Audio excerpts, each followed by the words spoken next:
Hazreti Mevlana'nın bir sözü var. Hiçbir narsa ko'ringan siyaqti emas. Bugun sizga umid bergan suv, ertang sizni o'ltirigi mumkin. Alланың ең үлкен нығметтерінің бірі болған судың кейбір құпиялары бар екенін еш ойлап көрдіңіз бе?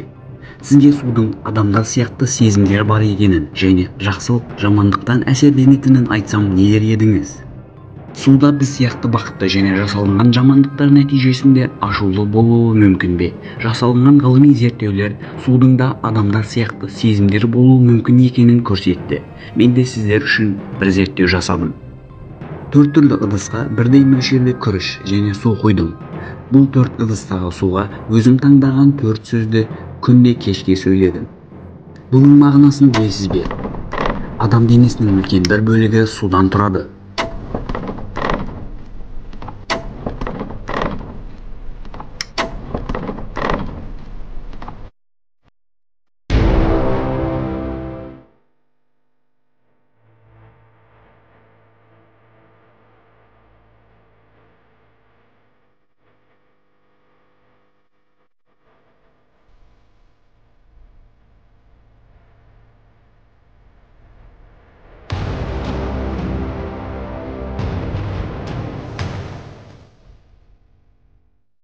Бұл бейнеде үйренетініңіз мәліметтер бәлкім өміріңіздің соңына дейін сізге пайдасын тигізеді.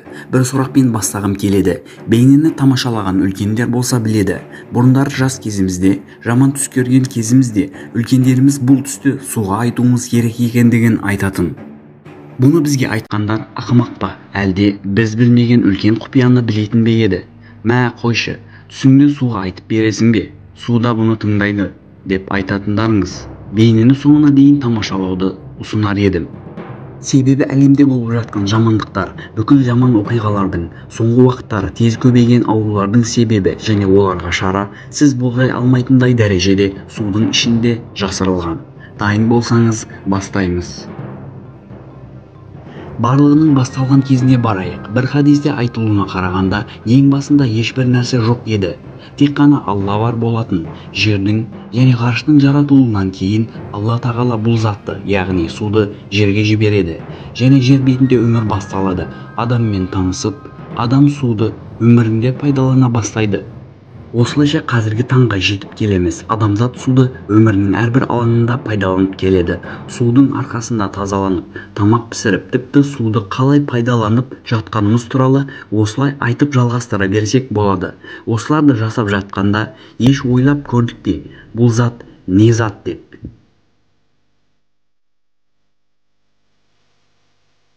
Қару өндіріп шығаратын және зерттеу жүргізетін жасанды лаборатория көптеген ғалыммен бірге жиналыс өткізеді. Жиналыстың тақырыбы жылдар бойы зерттеу жүргізгені жаңа бір бактериологиялық қару. Адамзат үшін өте қауіпті болған бұл қаруды зерттеп, зерттеудің соңына жеткен болатын. Әлем үшін үлкен қауіп тудырған жиналыс бірден бөлінеді. Жиналысқа қатысқандардың барлығы жеген тамақтарынан уланып ауруханаға жеткізіледі және құтқарыла алмайды. Бұл оқиғаны зерттеп, ешбір нәтиже шығара алмайды. Себебі жиналысқа қатысқандар үстелдің үстіндегі судан басқа ештеңе ішіп жемеген болатын. Суды зерттеп көрді, бірақ суда ешбір у табылмаған болса да, судан уланды деп айтылды. Не болған болуы мүмкін? Сәлден кейін бұл тақырыпта өзіміз теория шығаратын дәрежеге келеміз. Жылдар өткеннен кейін жасалынған ғылыми зерттеу жұмысы нәтижесі судың біз ойлағаннан да ерекше бір зат екеніне көз жеткізілді. Зерттеу нәтижесі бойынша судың сыртта болып жатқан жағдайлардан, дыбыстардан және оқиғалардан әсерленетіні анықталды. Компьютер сияқты сырттан келген мәлімет және энергияны қабылдап, адам миы қабылдай алмайтын дәрежеде молекулаларын өзгертеді. Ғалымдардың айтуы бойынша бұл молекулалар есте сақтау молекулалары жұмысын атқарады. Су дүниемен болған бүкіл әрекеттерін осы жерге сақтап отырады. Молекулалар бір әліпби әріптері сияқты бір-бірлерімен орын ауысып тұрады, тіпті құпия бір пароль құрады. Жиналыста не туралы айтылған болса, бәлкім ішкен сулары барлығының жауабын білетін болуы мүмкін. 1995 жылы жапондық ғалым Масаро Эмото жасаған ғылыми зерттеу жұмысымен бүкіл әлемге өзін танытты. Әртүрлі музыкаларды суға тыңдатып, судағы молекулаларды микроскоппен қарады. түрлі музыкаларға судың берген реакциясы осылай еді.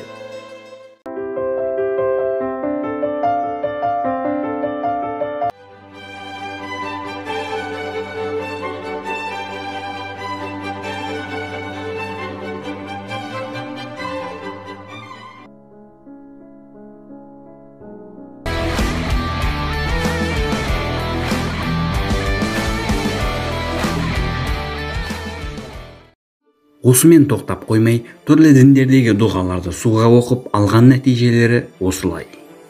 Сәлден кейін зәмзәм суына жасалынған зерттеуге және өте қызық нәтижесі туралы айтамын. Не үшін? Су жер бетіндегі су, газ, буға айнала алатын жалғыз зат. Жапондық ғалымдардың зерттеу бойынша суға ең жақсы әсер ететін сөздер бұл махаббат және шүкір ету сөздері екені анықталған. Егер су шынымен де адам сияқты жақсы және жаман оқиғалардан әсерленетін болса, суға дұға оқып, оны ішіп денсаулығы және психологиялық жағдайы өзгеретін болса, бұл жағдайға таң қалмау керек. Судың біздің денемізде жүрмеген бірде-бір жері жоқ. Миымыздың да үлкен бөлшегі судан тұрады. Ғалымның әлі толық анықтай алмаған құпияны бәлкім аталарымыз өте жақсы білетін еді. Осымен бірге Құранда осылай делінген: сіздерді тазалау, сіздерден шайтанның жаман нәрселерін жою, жүректеріңізге қуат беру және соғыс кезінде аяқтарыңызға оңай болу үшін аспаннан су түсірдік. Сумен денені тазалау ақылға қонымды, бірақ су арқылы шайтаннан қалай құтыла аласың? Және су жүректі қалай тазалай алады? Міне, бүкіл осы сұрақтардың жауабы судың ішінде жасырылған. Бүкіл діндерде судың үлкен орны бар. Тибеттік монахтар ұзын өмір сүрудің құпиясы ішіміздегі жаман судан құтылу екеніне сенеді. Ұзақ өмір сүрудің құпиясы бұл жерде сақталған болуы мүмкін бе? Мұсылмандар ғибадат жасаудан бұрын сумен дәрет алулары керек. Христиандар да суға үлкен орын береді. Болып өткен жаман оқиғалар нәтижесінде суда біз сияқты ауру болуы мүмкін бе?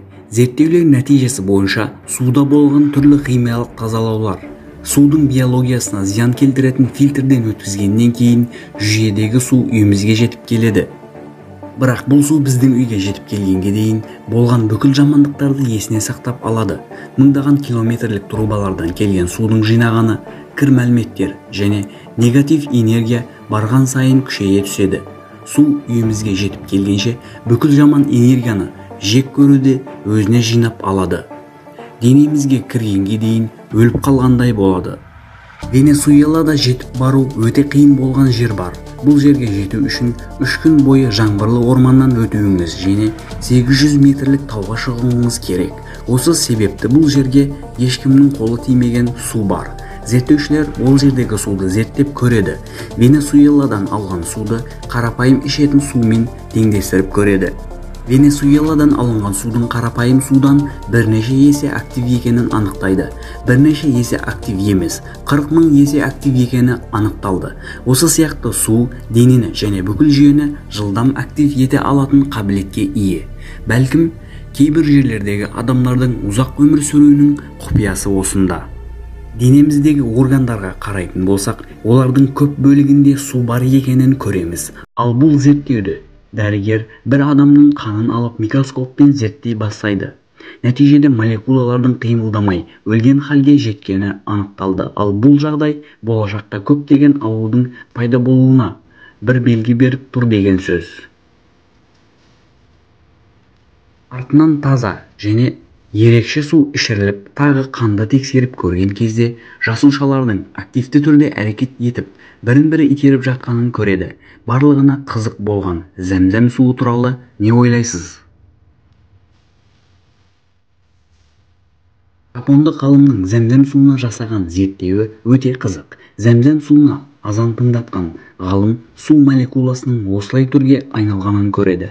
Артынан басқа дыбыс тыңдатқанда осылай нәтиже алады. Дүние денсаулық сақтау ұйымының айтуы бойынша, зәмзәм суына қаншама рет зерттеу жасалынса да, құпиясы әлі күнге дейін анықталмаған. Судың шөлдің дәл ортасында шығуы және оның қайдан келгенін анықталмауы жағдайы тағы да қызық ете түседі. Зәмзәм суы шығатын жер теңізден 80 км ұзақтықта орналасқан. Тек қана 1,5 метрден шыққан судан жыл сайын қаншама адам тұтынса да, су мөлшерінде ешбір өзгеріс болмаған. Ішкен адамның шөлін басып, қарнын тойғызған зәмзәм суы тек қана тері арқылы денеден шығады. Америкада жасалған зерттеу бойынша ішінде бактерия болмаған су тек қана зәмзәм суы. 100 тамшы қарапайым суға 1 тамшы зәмзәм суы қосылған кезде барлығы зәмзәм суына айналғаны анықталды. Келесі зерттеу болса, бірдей суды екіге бөліп, бірін теледидардың, екіншісін басқа жерге қояды. Теледидардан жаман энергия алған судың қасына екінші ыдыстағы суды қойған кезде, екінші ыдыстағы сумен мәлімет ауысқаны анықталды. Осылайша ғалымдар осы сұрақты сұрайды: көпшілік арасында болған қақтығыста адамдардың қақтығыс себебі не екенін білмей тұрып, бірін-бірі ұрып соғуына себеп денесінде судың болуынан болуы мүмкін бе? Мұса пайғамбар үшін теңіздің екіге бөлінуі, судың Мұса пайғамбарға үстінде жүруге ыңғай жаратуы әлі күнге дейін құпиялылығын сақтап отырғанда, біз адамзат бұл нығметтің қадірін біліп отырмыз ба? Әлемнің бүкіл жерінде адамзат теңіздерді ластаумен әлек. Суға тасталған лас заттар жер бетіндегі судың сапасымен бірге құрамында өзгертіп келеді. Соңғы 15 жыл ішінде мұз таулардың еруі 3 есе көбейді. Сіздерден бейне басында бір сұрақ сұраған болатынмын: су бізге ашулы ма деп.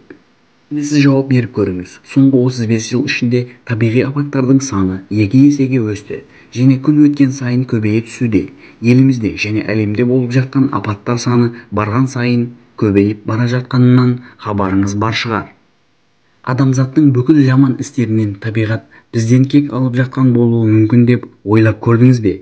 Кім біледі, егер өз-өзімізді дұрыстамасақ, болашақта судың кек алуы өте ауыр болуы мүмкін.